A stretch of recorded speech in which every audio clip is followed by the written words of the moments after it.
प्रगतिशील होत होत आमच्या मागण्या पूर्ण झाल्या जर नाही तर येणाऱ्या काळामध्ये आम्ही मोठं आंदोलन या ठिकाणी उभं करणार आहोत.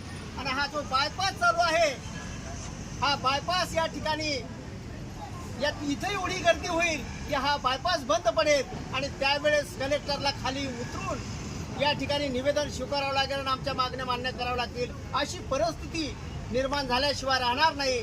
आणि म्हणून आमची विनंती आहे, बुद्धिस्ट आंबेडकरी समाजाचा एक संयोजक म्हणून मी आपल्याला विनंती करतोय की आपण आमच्या समाजाच्या मागण्या पूर्ण करण्याचा हेतू ठेवून जशी जरांगे पाटलाची कमिटी निर्माण केली, हाकेची कमिटी निर्माण केली, इथं एक ब्राह्मण समाजाचे व्यक्ती ब्राह्मण समाजासाठी उपोषणाला बसलेत, त्यांची कमिटी तयार होते, मग आमची कमिटी का निर्माण होत नाही? तर आम्ही आमच्या समाजाच्या वतीनं बुद्धिस्ट आंबेडकरी समाजाच्या वतीनं